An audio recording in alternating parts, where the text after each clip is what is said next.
I'm usually a little. All right, we're live. Hello. And welcome, everybody. I am Tresa Chambers, and welcome to this week's episode of About My Book Business. I am so thrilled to have a guest today that is going to blow your mind, telling you about the great story that she's written and about her background. And I'm going to give a shout out. We are missing one person, as you will notice. Deborah isn't here with us today. She had a last minute family thing. So she's not here, but we're going to send some love to her and the family. And it's just going to be me and our guest today, who is Leslie Anne. And she'll tell us more. I know I'm like reading your name. I was like, well, I know your whole name. So, but I'm like, okay, why is it escaping me now? That's all right. But Leslie's going to tell us Frye-Thomas. to do it. Frye-Thomas, right. I was like, I didn't want to say it wrong, but that is what I thought in my head. So, so Leslie Anne Frye-Thomas is here with us, and we are thrilled to have her and she is a author and an advocate. And she's going to tell us more about her book as well as what she's advocating for. And we are so thrilled to have her here. So, Leslie Anne, tell us about yourself and let's get started in this awesome conversation that's all about your book business. Amazing. Thank you so much for having me, Tresa. I appreciate it. Thank you for the invitation and congratulations on your brand new podcast. I'm honored to be one of your first guests. So thank you, thank you, thank you for having me. And shout out to your co-host who can't make it. I'm going to catch her on the next time. But so I'm Leslie Anne Frye-Thomas. I am based here in South Florida. And as you said, I am an author and an advocate. So tell me first, let's hear about what you advocate for, because then we're going to go deeper into the book. A deep dive. I like it. So I pretty much live by the Nina Simone quote, which is an author's responsibility is to reflect the change she wants to see. Pretty much something like that. Like an author's or an artist's responsibility is to reflect change and to be the change. I live by that creed. So as an artist, pretty much everything that I do, any project that I take on is threefold. I want to educate, I want to inspire, and I want to empower. So who I advocate for, I advocate for anyone that really needs it, anyone that is underrepresented. So this takes many forms. As you know, it's Autism Awareness Month. It's actually the last day of Autism Awareness Month. So one of my latest projects was a music video we shot for kids that is all about autism. So that's us advocating for the autistic community and neurodiverse community. In addition to that, my day-to-day, I advocate for LGBTQ employees. So I work for an organization that advocates for workers every day, all day, 24/7, 365, so beyond Pride Month. So where a lot of organizations slap on that rainbow flag during the month of June, we foster inclusion and advocate for inclusion 24/7. So we unite with Fortune 500 companies and support them in supporting their employees through workshops, best practices, policies, all of the things to support employees and support diversity and inclusion year round. So that's what I do on a daily basis. And then, through my art, I wrote a steamy romantic thriller, an LGBTQ romantic thriller, selfishly enough, because I wasn't seeing what I wanted to see on Netflix. I spent more time with the remote in my hand, just kind of clicking and looking for the type of content that I can vibe with and relate to, and that other people in my community could relate to. So when I couldn't find it, I went and created it. So as I said, I like to educate, entertain, and empower. So I feel like if you're watching a movie or reading a book, something fictionalized, you can be entertained, but you can also learn something from it. And of course, once you have that education, the next goal would be to be able to empathize with that community, right? And then hopefully through the empathy, my goal is you will then be able to take some action, or you will be able to advocate for that community. So that's why I call myself an author and an advocate. I love that. I love that. Now, you said that you weren't seeing the stories that you were interested in seeing on Netflix, but you didn't write a television series. You wrote a book. So, do you have any vision about making your book a Netflix film or a series or something Great like that? question. We're listening. I appreciate that. So yes, you're right. You caught that. I said I couldn't find the content that I wanted to see, so I created it. So, and I created this novel with the goal, the prayer, the manifestation has always been to adapt it into a televised series. So Netflix, Hulu, Paramount Plus, whatever the platform is, the goal has always been, the plan has always been, the manifestation has always been to adapt it into a televised series. I feel like the more I say it, the closer we get to it. So to promote the novel, when we launched it, we took basically the steamiest, most dramatic scenes from the book, hired a bunch of actors, and had them really bring the story to life. So if you go on my YouTube and the platforms at Pum Pum Rock Book, you will find these clips that really show my characters coming to life, which should give people an idea of what that series will look like once we go ahead and manifest it. I love it. Now, before we get deeper into the story itself, I also wanted to call out the fact that you are an Emmy award winning you've won an Emmy award. So what was that for and how does that tie into your project? Excellent. Well, as I said, I'm based in South Florida, but I did move from Los Angeles. So my time in Los Angeles, I worked for Warner Brothers and I worked on many daytime television shows. So I won my Emmy for my work on the Ellen DeGeneres show. So I won a daytime Oh, Emmy. wow. Yes, yes. And that was amazing, especially being in the LGBTQ community. I was very popular with the ladies for that. So yes, yes, I won it for my work on Ellen. That is awesome. And so tell us more. Now I want to get deep, do a deeper dive into your book, Pum Pum Rock. Tell us first about the title. Now you have the book cover there. So I love the book cover and I want to hear about the title. So put it all together for us. Tell us all about Pum Pum Rock. So as you can see, this is the cover, Pum Pum Rock. And from the cover, you can see there's a natural formation, a mountain, a cavern, a cave. And that's the cover of the book. So that's actually a real life place. And what you might have noticed is it also looks like a part of the female anatomy. It looks like a vagina. So what I like to ask people is, what do you see? So that should look like a vagina for folks that know their anatomy. And that's always a fun thing to do in person. What do you see? But in Yeah. addition to that, just the term pum pum itself is basically Caribbean slang for vagina. So vagina rock. And this is a real life rock in Jamaica. I've seen it for myself with my own eyes. It exists. So the reason that the book is entitled Pum Pum Rock is because the lead character has to be as strong as a rock. And the reason she has to be so darn strong is because she's a lesbian living in Jamaica where it's illegal to be gay. So she's got to be so strong, not because she wants to, but simply to survive in this place where her mere existence is criminalized. So that's why it's Pum Pum Rock. And is that true today or is this something from back in the day? So this is actually, as of now, April 2024, rolling right on into May. This is the rule. It is illegal to be gay. You can be, sent to jail. You can be imprisoned for this. It's called the buggery law. So here in the States, we used to have the sodomy laws. They have the same thing there, although they haven't removed them yet. So it's called buggery laws. It is definitely still in effect in Jamaica and throughout many Caribbean countries and Africa as well today, sadly. Sadly indeed. So Mhm. what's the premise of the story?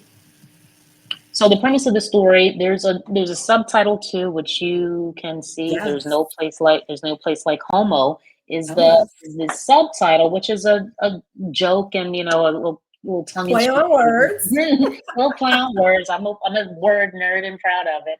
So there's no place like home. There's no place like home is what we're riffing on, but really there's no place like homo. It's really wanting readers to know that this is my love letter to the LGBTQ community because no matter where you fall on this rainbow, which, as you know, every day we get LGBTQIA plus, like it's ever expanding. So no matter where you fall on it, no matter your race, no matter how you identify, if you identify with any part of that spectrum, you identify with discrimination. You felt it. You maybe had something with your family. You understand what it is to be discriminated against. So no matter your race or whatever it is, if you identify as LGBTQ plus, then you identify with discrimination. So this is my love letter to the community. I see you. I love you. I'm here for you.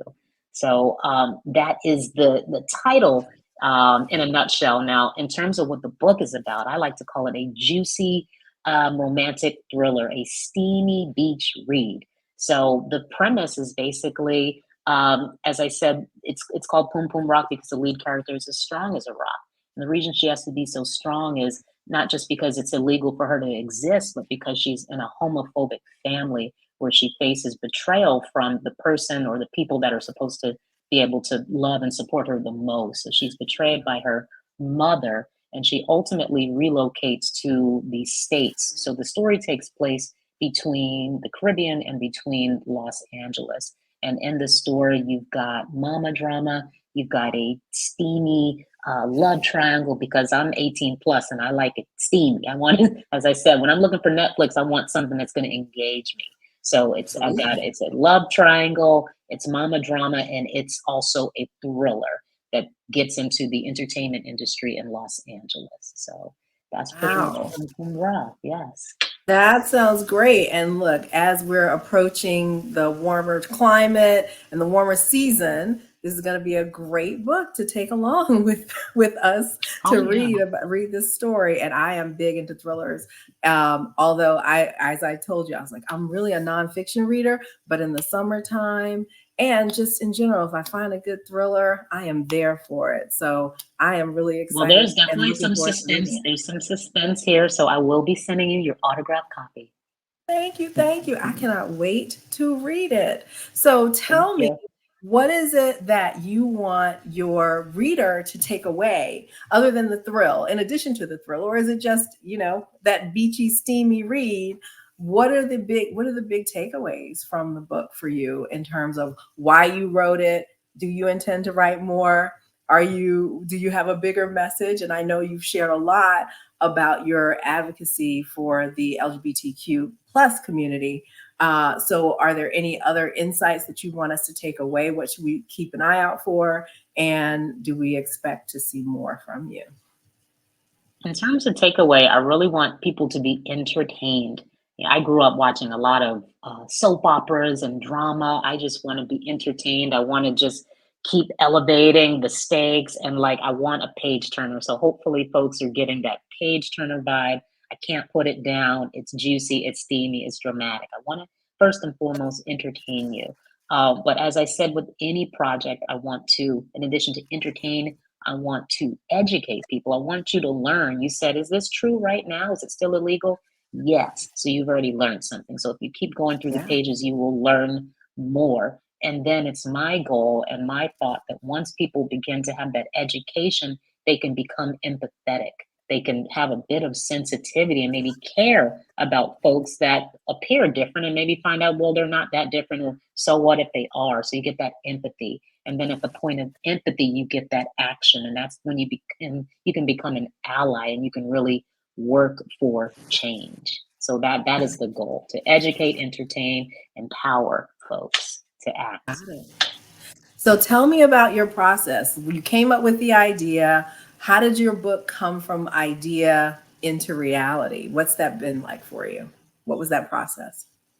Well, it was really, as they say, a labor of love. It took about 6 years of rewrites and just kind of rethinking, refocusing, working with an editor, really checking my ego, taking the notes, starting over multiple times, and just really fine tuning and tightening the process up. So that was about a 6 year process. I had an outline. I didn't loop my editor until later in the game. So the advice that I give independent authors is to loop that editor a bit sooner so there's not so much back and forth.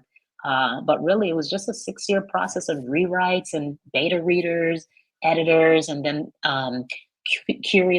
query letters, because I did proposition many of your big publishing houses, and that was a whole journey in itself. And I told myself I would give myself about 8 months to a year to really reach out, send query letters, and give folks a chance to sign me. And after the 8 months to a year, I didn't get the results that I was looking for. I decided I had two choices: I can continue to wait, or I can push it forward myself and really take my future into my own hands and self-publish. So that's what I did. So I had to figure out, well, how do I do that? So I got on YouTube University, and just figured it out and began Googling and just figuring things out. So you completely self-published this. It wasn't, you didn't work with a hybrid publisher at all. You kind of did the process yourself. I did it Good to myself. know. I learned so much. I learned so much in the process. I did not create this beautiful cover, though. I simply told my Okay. designer, "You've got to see this rock," and he just made it beautiful. So I didn't do that, but other than that, I did everything. I did everything myself and self-published it, and I made many mistakes along the way and learned a lot. And I learned so much that I was able to create a three-part self-publishing series. So January, February, and March, I did a series where I walked independent authors through my process and gave them best practices so that they can do it themselves and really streamline it. So, yeah. Wow. That is amazing. And that's something that a lot of self-published authors don't realize. It is a huge undertaking. I always like to say, if you Oh, think yeah. about it, if in a traditional publishing house, there's a whole staff of people who are tasked with creating a book. So if you take on that self-publishing role, then that means that you're taking on all those jobs. I wore And many that's a lot hats. of I work. wore many hats. It's a lot of work. And as I said, I come from a video production background. I've worked in Yeah. television. So it was just very natural for me to, when in terms of thinking about marketing, it was natural for me to say, well, let's get some videos. And I put this in front of people. They're like, wow, I normally don't see that. That's really interesting. But for me, that's what I was doing every day, all day, for all of these TV shows. So I figured, if it's good enough for Ellen, good enough for Steve Harvey, good enough for whatever Warner Brothers show, whatever it was, then it should be good enough for me. So whatever skills I learned from them, I put it towards myself, and I made a series of clips to promote the work. That is amazing. And that's what I was going to ask you, is how did your work in television inform that building the story? Because it's a benefit to be able to kind of see your story in kind of 3D, right? That has to be part of that process as you're writing. It was just very natural because that's what I did every day. So it just was like, okay, well, you're going to market it. You could tell people, hey, read this 200 pages, or you can show them a 30-second clip or a 2-minute clip or something like that. So that just seemed more logical, especially in this day and age where everybody, is on their phone and just, tweeting and Yes. doing all of the things. So I figured, let me just get some video out there. And the universe just really lined things up to me so much that I was able to find actors right here in South Florida that were actually Jamaican and were actually queer and were actually very well aware of the culture and everything that was happening there because they had lived it themselves. So they were able to really step into the roles and really body these characters for me. So that was amazing and just all That lined up. Well, okay, but I hear you, and it sounds like it went very smoothly. But did you run into any kind of hiccups along the way in developing the story or that your whole process?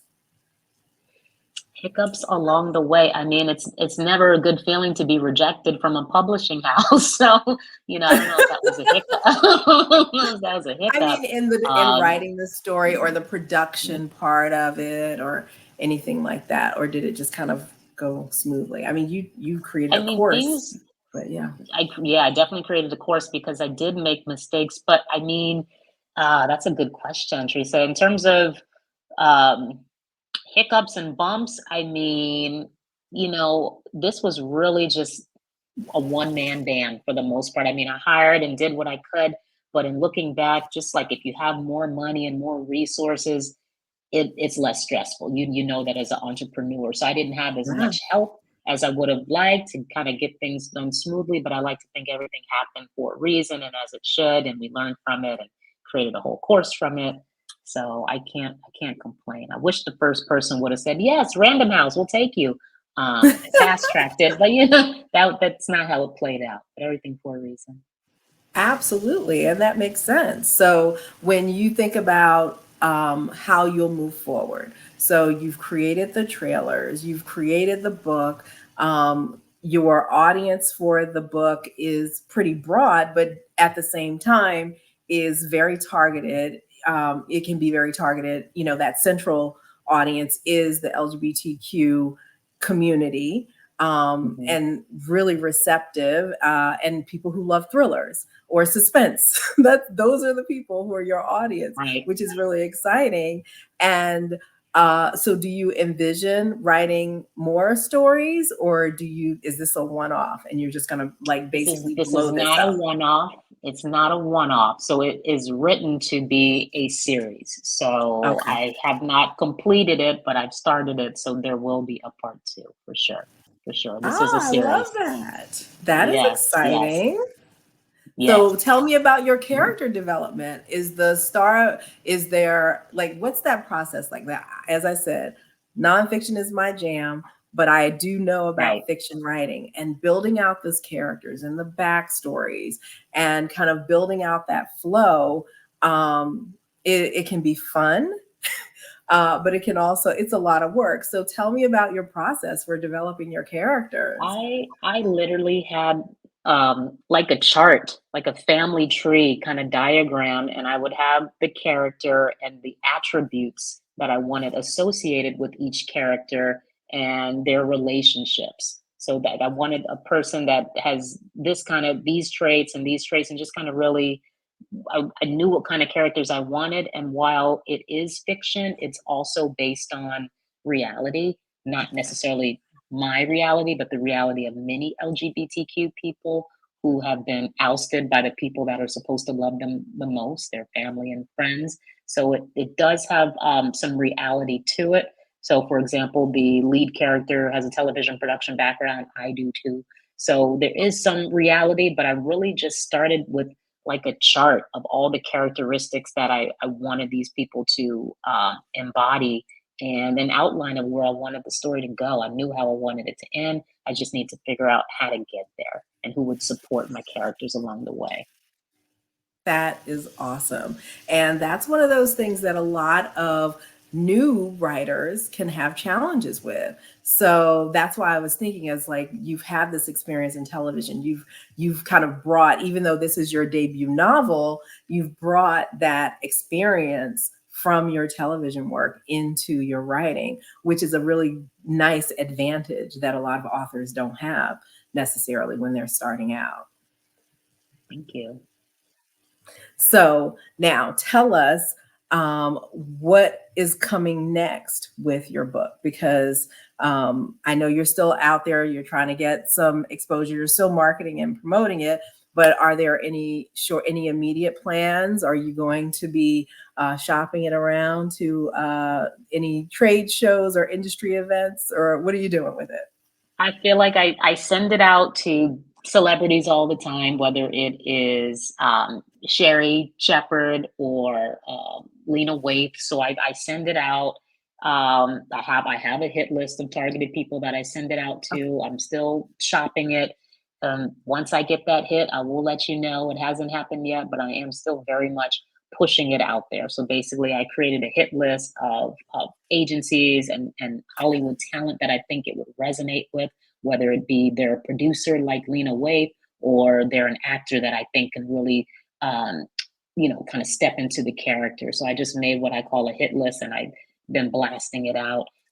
As I said, I do have a 9 to 5. I'm a wife and a mom and juggling all of the things. So trying my best. And that's it would just be so nice to have some more support. But because I'm a solopreneur, it's slower than I would like, but that's, I keep a lot of lists. I keep a lot of lists. So I hit up my hit list and send out these autographed copies pretty much and send letters and emails.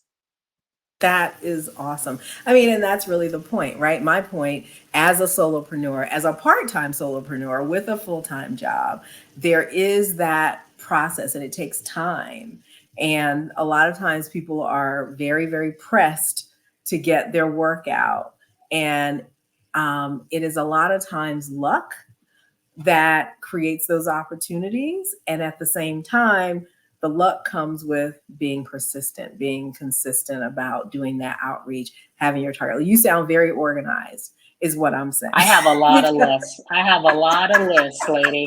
And I'm a big proponent of time management. My kids probably get sick of me saying it. I even say it to Really? the 6-year old. Time management. So I can't just float. Everything is on the calendar. I believe this podcast is on my calendar twice. Like everything has to be calendarized. Everything has to have reminders and notifications. It's due in 1 week. It's due in 3 days. It's due tomorrow. That's just how I run my life, whether it be my work or my personal. So when I have this hit list, I don't just, it's not willy-nilly. I already know what day I'm going to spend doing that, or else it's too much. So I'm very much believe in time management, putting everything on the calendar, having that plan, and being patient and really defining your own success, defining your own success. Because if I had waited for folks to publish it myself, I would not have this book You here. wouldn't So this have is this it. is this is a milestone for me here. So just, celebrating those milestones, defining your own success, and just trying to, be the best person I can, be a great role model for my kids, and just keep pushing. That is fantastic.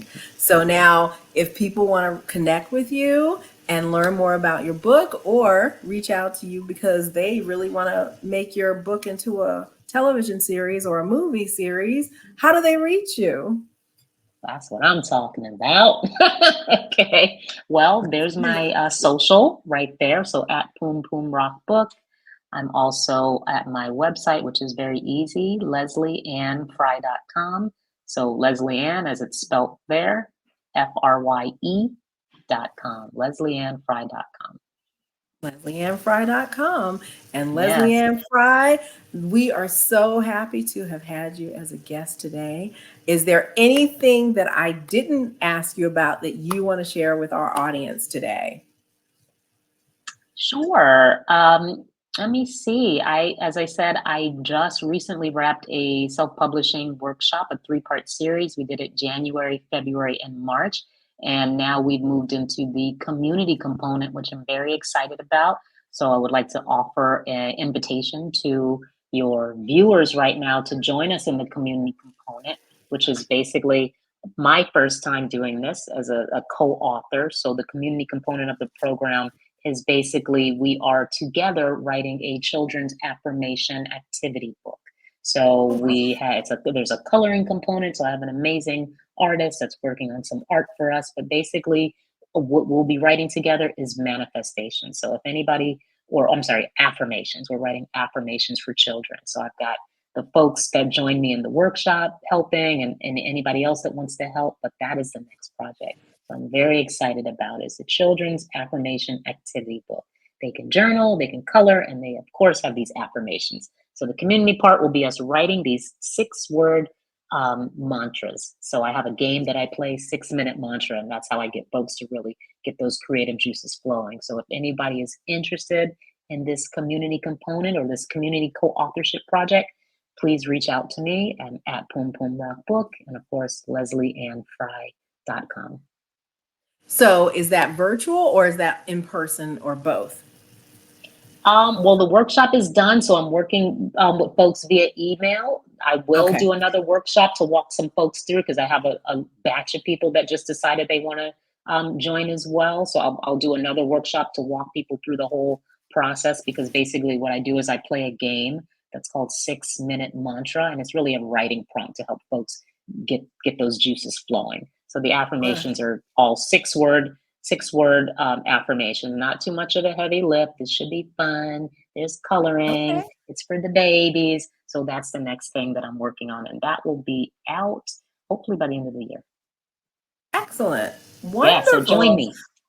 Absolutely. Thanks so much. We will make sure that we add your website to the notes for this show, and we are really thrilled to have you. Grateful that you were able to join us today, Leslie Anne. I know I really have learned a lot in this time hearing from you about your process and the history and the culture of the LGBTQ plus community is really, really enlightening, and just a sliver, right? Because obviously there's so much more to know. This is one story, and I envision that it's going to be a story that's told and brought to life on maybe Netflix or some other awesome platform like that.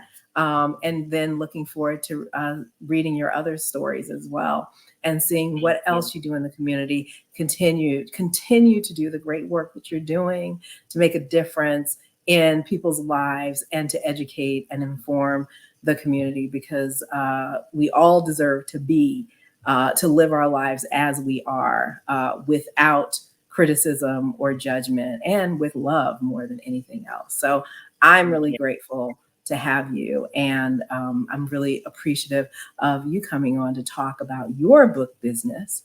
And I look forward to seeing you again in the very near future. And I'm looking forward to telling people about this awesome book once I get my hands on it.